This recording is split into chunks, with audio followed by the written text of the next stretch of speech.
Atletico Madrid is one of the most passionate clubs in European football. For decades, their stadium was the heartbeat of everything they stood for. And yet, this was a club making less than half the matchday revenue of Europe's elite. Trapped in an aging ground, with a motorway running beneath it and a river blocking any chance of expansion.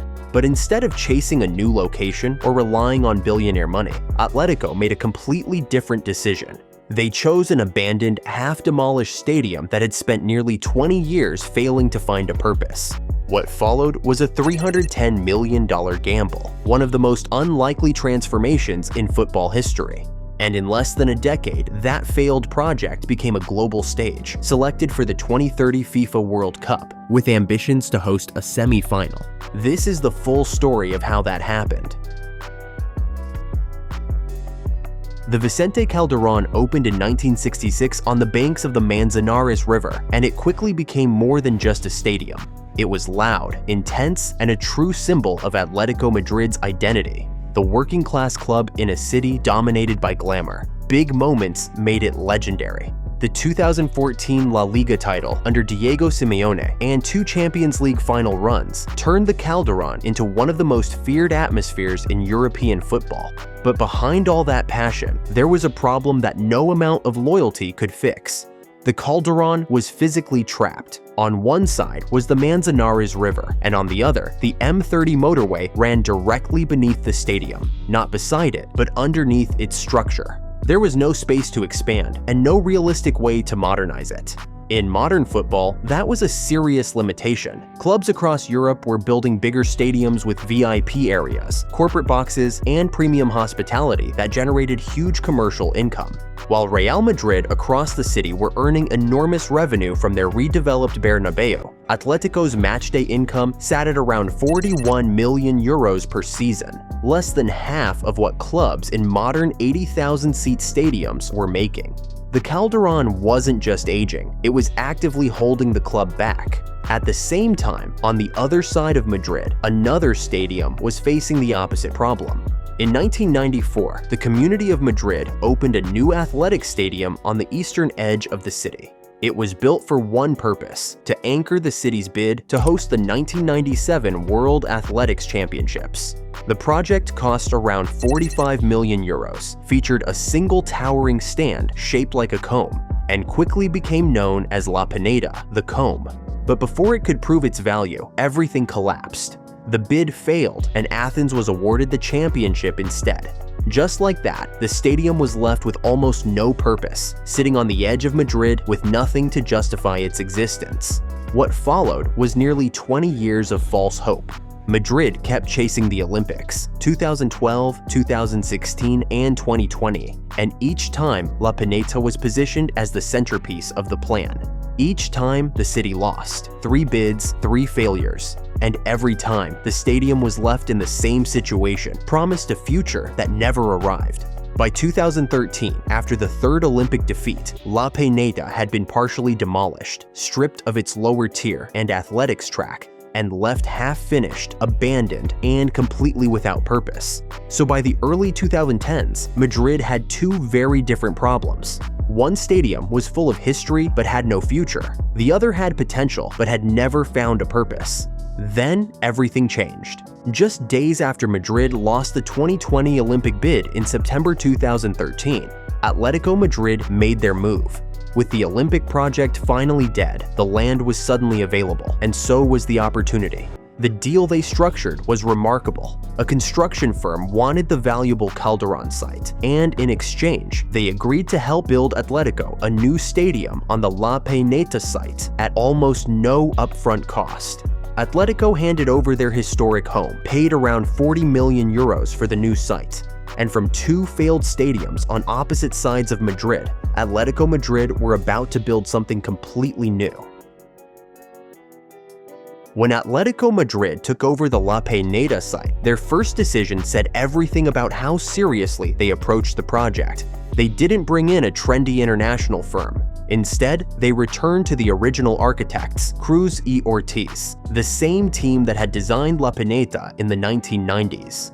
But this time, their task was completely different. They weren't building an athletic stadium anymore. They had to transform an incomplete, outdated structure into a modern football venue without starting from scratch.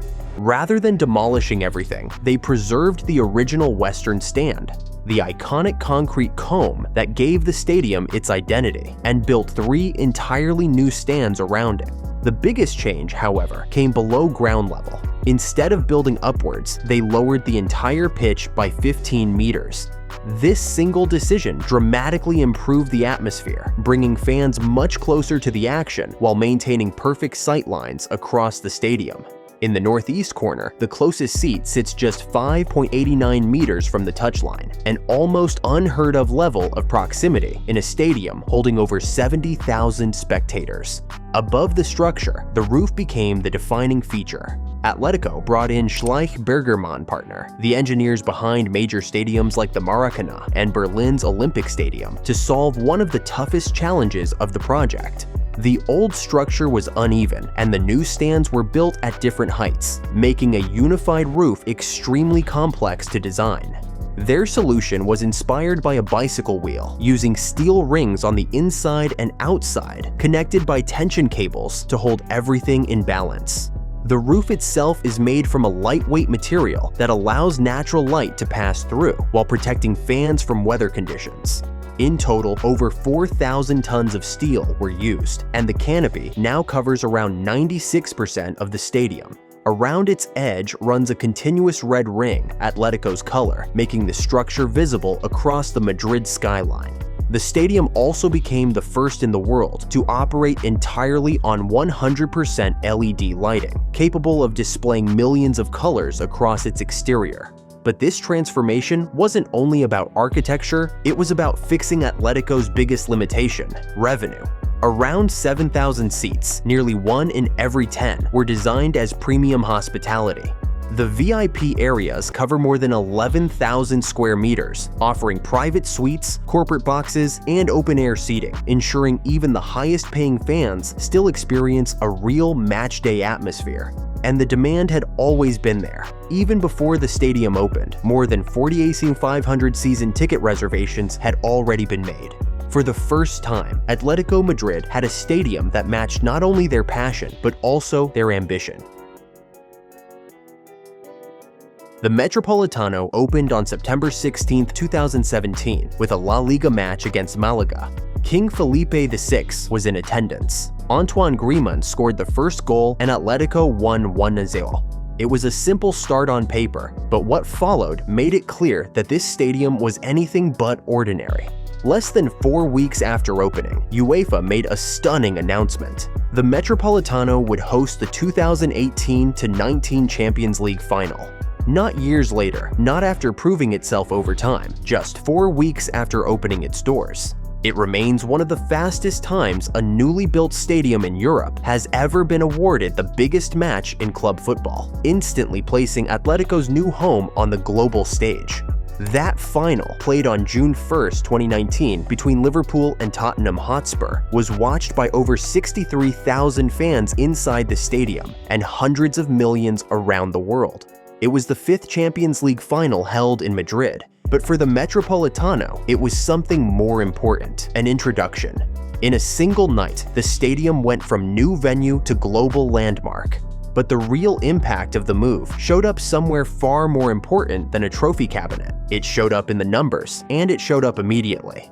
At the Calderon, Atletico's average attendance sat at around 44,675 per match, with matchday revenue of approximately $41 million per season. Within the first full season at the Metropolitano, average attendance jumped to 55,485, and matchday revenue increased by 44%, reaching around $59 million. The following season, it climbed even further to approximately $62 million as hospitality and commercial income began to accelerate. The infrastructure the Calderon could never provide was now working exactly as the club had planned. The milestones didn't stop there. In March 2019, the Metropolitano hosted a women's league match between Atletico and Barcelona that drew 60,739 spectators, breaking the world attendance record for a women's club football match.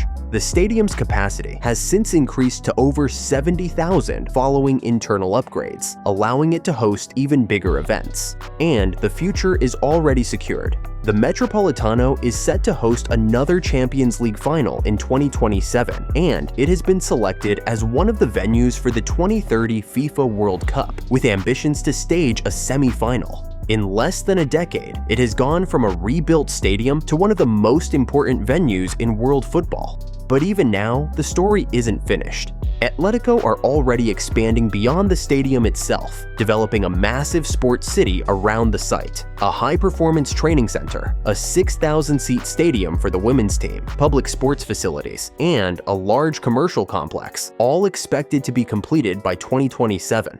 Because for Atlético, the Metropolitano was never the destination. It was the foundation everything else would be built on. So here is the question: is the Metropolitano the greatest stadium transformation in European football history? Or is there another project that deserves that title? Drop your answer in the comments below. And if you enjoyed this video, make sure to like and subscribe for more.